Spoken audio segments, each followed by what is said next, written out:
내 굴지의 대형 로펌 회의실이었습니다. 연차 5년차, 소위 엘리트 코스를 밟아온 유능한 변호사가 사흘밤을 새워 작성한 법률 검토 보고서를 파트너 변호사 앞에 내놓았습니다. 수십 페이지에 달하는 방대한 판례 분석과 논리 정연한 결론. 누가 봐도 훌륭한 결과물이었습니다. 그런데 그 옆에 앉아있던 인턴이 조심스럽게 태블릿 PC를 내밀었습니다.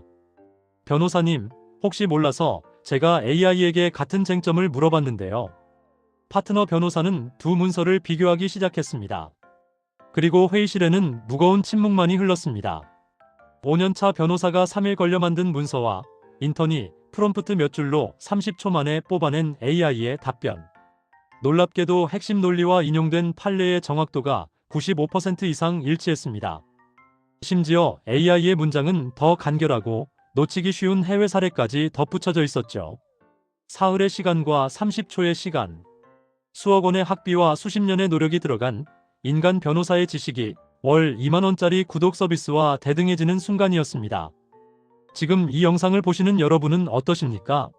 우리는 그동안 공부 열심히 해서 좋은 대학 가고 자격증 따면 평생이 보장된다라고 믿어왔습니다. 하지만 지금 우리의 등 뒤에는 생성형 AI라는 거대한 해일이 덮쳐오고 있습니다. 과연 우리가 그동안 쌓아올린 학력과 자격증이라는 성벽이 이 파도 앞에서 얼마나 버틸 수 있을까요? 오늘은 학벌이 무너지는 이 시대에 우리가 반드시 움켜쥐어야 할 대체 불가능한 진짜 자산이 무엇인지 아주 냉철하게 파헤쳐드리겠습니다.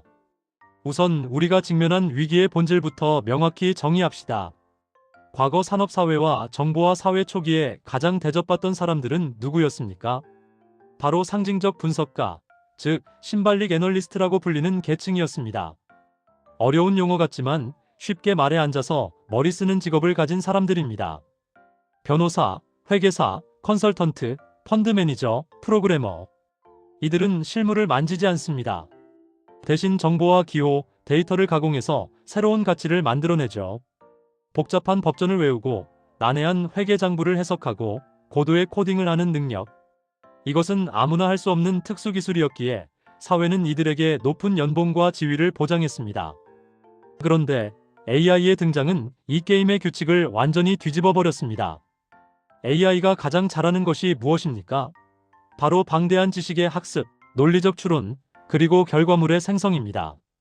아이러니하게도 육체를 쓰는 배관공이나 섬세한 손길이 필요한 미용사보다 시원한 사무실에 앉아 고도의 지적 노동을 하는 화이트 칼라가 AI로 대체하기 훨씬 쉽습니다.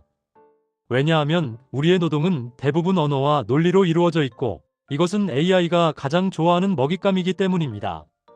현장에서 느끼는 위기감은 실로 엄청납니다. 과거엔 특정 판례를 찾고 법리를 구성하는 데 며칠이 걸렸지만 이제 AI는 전 세계의 데이터를 몇 초 만에 스캔합니다. 이것은 무엇을 의미할까요?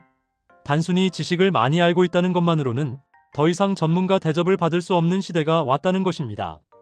나 서울대 나왔어, 나 박사 학위 있어라는 말은 이제 나 백과사전 다 외우고 있어라는 말처럼 스마트폰 검색 한 번이면 무색해지는 자랑이 되어가고 있습니다. 학력은 쓰레기통으로. 다소 과격하게 들릴 수 있는 이 말은 대학 교육 자체가 무의미하다는 뜻이 아닙니다. 정확히 말하면 학위가 보장하던 독점적 지위와 진입 장벽이 사라졌다는 뜻입니다. 경제학의 기본 원리를 생각해 봅시다. 가격은 희소성에서 나옵니다. 과거의 변호사 자격증, 의사 면허, 약사 면허, 회계사 자격증은 강력한 진입 장벽이었습니다. 공급이 제한되어 있었기에 연봉이 높았습니다. 하지만 AI는 이 진입 장벽을 무너뜨리고 지식의 민주화를 가져왔습니다. 이제 갓 대학을 졸업한 신입사원도 AI의 도움을 받으면 10년차 베테랑 수준의 보고서를 쓸 수 있습니다. 코딩을 전혀 모르는 사람도 AI와 대화하며 앱을 만들 수 있습니다. 법을 몰라도 AI에게 물어보면 계약서의 독소 조항을 찾아낼 수 있습니다. 자, 여기서 냉정한 질문을 던져봅시다. 누구나 AI를 통해 80점 이상의 결과물을 낼 수 있다면 시장은 굳이 비싼 비용을 지불하며 전문가를 찾을까요? 당연히 아닙니다. 공급이 무한대로 늘어나면 가격은 영에 수렴합니다. 지식노동의 단가가 급락하고 있다는 시그널은 이미 곳곳에서 감지되고 있습니다. 내 자식에게 공부 열심히 해서 시험 잘 보고 전문직 되어라라고 하는 조언은 지금 시점에서 보면 마치 자동차가 발명되기 직전에 열심히 달리기 연습해서 훌륭한 인력거꾼이 되어라라고 말하는 것과 다를 바 없을지도 모릅니다. 우리가 믿었던 전문성의 성벽은 이미 뚫렸습니다. 그렇다면 우리는 이제 다 망한 걸까요? 기계의 부품으로 전락해야 할까요? 절대 아닙니다. 위기는 언제나 기회의 다른 이름입니다. AI가 모든 지적 노동을 대체할 것 같지만 AI에게는 법적으로 그리고 태생적으로 가질 수 없는 치명적인 결함이 있습니다. 제갈공법이 제시하는 첫 번째 생존 자산은 바로 책임지는 능력, 라이어빌리티입니다. 법률적으로 AI는 인격이 없습니다. 즉, 권리의 주체가 될 수 없고 따라서 책임을 질 수도 없습니다. 예를 들어봅시다. AI 의사가 환자의 데이터를 분석해 99% 확률로 암이 아닙니다 라고 진단했습니다. 그런데 나중에 알고 보니 말기 암이었습니다. 환자는 사망했습니다. 자, 이때 누가 감옥에 가야 합니까? 알고리즘을 짠 프로그래머입니까? 서버를 관리하는 회사입니까? 아니면 그 AI를 믿은 병원장입니까? AI는 감옥에 갈 수 없습니다. AI는 손해배상을 할 재산도 없습니다. 결국 중요한 결정의 순간에는 인간의 도장이 필요합니다. 비즈니스 현장에서도 마찬가지입니다. AI가 완벽한 투자 보고서를 써줄 순 있습니다. 하지만 그 보고서를 바탕으로 수백억 원을 투자했다가 실패했을 때 주주들에게 고개를 숙이고 법적인 책임을 지고 사표를 쓰는 것은 인간 경영자입니다. AI가 초안은 짤 수 있어도 결제는 인간이 해야 합니다. 앞으로 전문직의 가치는 지식의 양이 아니라 결과의 불확실성을 감내하고 최종적인 책임을 지는 리스크 테이킹 능력에서 나올 것입니다. 도장을 찍을 수 있는 권한과 담력, 그리고 그 결과에 대해 법적, 도의적 책임을 질 수 있는 자격. 이것이 미래의 가장 비싼 자산이 될 것입니다. 두 번째 자산은 고맥락의 협상력과 인간성 휴머니티입니다. 많은 분이 AI가 감정도 흉내내던데요? 라고 반문합니다. 맞습니다. 하지만 비즈니스와 법률의 세계에서 말하는 인간성은 단순한 친절함이 아닙니다. 복잡하게 얽힌 이해관계를 조율하는 정치력을 의미합니다. 구체적인 사례를 들어보겠습니다. 노사 분규가 일어난 공장이 있습니다. 회사는 법적으로 아무런 문제가 없다고 주장합니다. AI에게 해결책을 물어보면 법적으로 회사가 승소할 확률이 90%이니 강경 대응하라고 조언할 것입니다. 논리적으로는 그게 맞습니다. 하지만 유능한 인간 협상가는 다릅니다. 그는 노조위원장이 지금 돈 때문에 화난 것이 아니라 지난번 회의 때 사장이 보인 무시하는 태도 때문에 자존심이 상했다는 맥락을 읽어냅니다.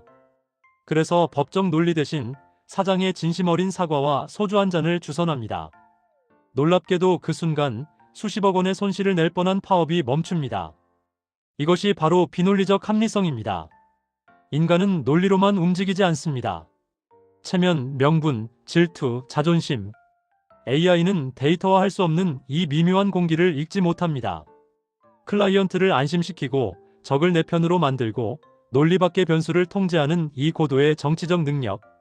이것은 오직 인간만이, 그것도 아주 훈련된 인간만이 할 수 있는 영역입니다. 마지막 세 번째 자산은 질문하고 지시하는 능력입니다. 지금까지의 교육은 주어진 문제를 누가 더 빨리, 정확하게 푸느냐의 싸움이었습니다. 하지만 이제 푸는 것은 AI가 압도적으로 잘합니다.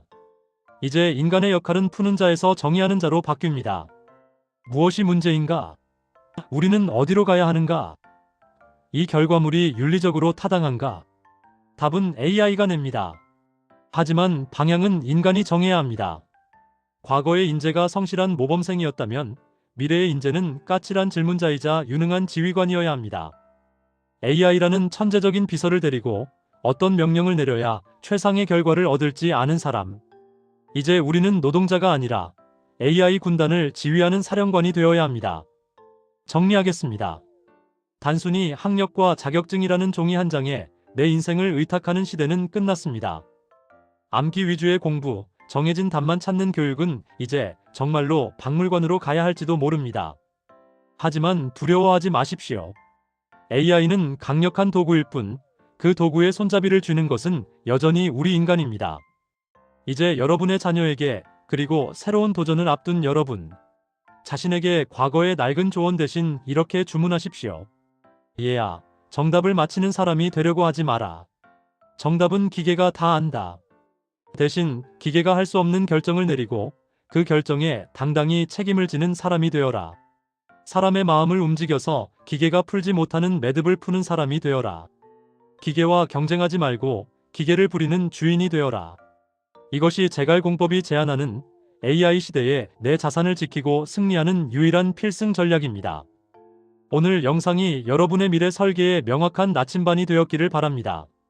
내용이 유익하셨다면 구독과 좋아요 부탁드립니다.